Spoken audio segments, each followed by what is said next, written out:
qualité de la traite. Passer un petit peu moins de temps, sachant que nous, on a plusieurs productions sur l'exploitation, aussi de la volaille, de la viande bovine et puis des céréales. C'était de pouvoir gagner aussi un peu de temps côté traite. Donc le choix du robot s'imposait un petit peu de ce côté-là, quoi.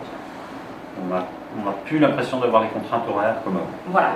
Parce que déjà le matin, la première chose qu'on consulte, c'est le MDI.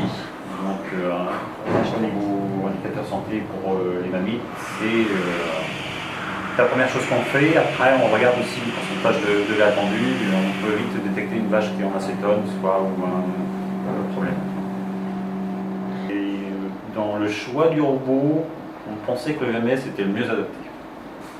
Notamment par le gobelet laveur et puis sa capacité à brancher tous les animaux correctement aussi de ce côté-là.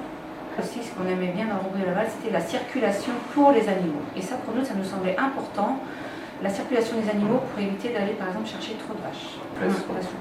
Et même, je dirais que pour une femme, le robot, c'est quand même agréable. La première chose, c'est plus propre. Et c'est vrai que moi, je trouve que c'est vachement agréable. Et puis, aller chercher des vaches, faut pas voir, c'est pas une contrainte, parce qu'en même temps, et c'est pas du temps perdu, parce qu'on observe nos animaux, on voit des choses. Donc c'est que bénéfique et pour nous et pour le troupeau. L'hygiène de la traite pour nous a toujours été, la qualité du lait, je vous dis, ça a toujours été la priorité et ça le sera toujours.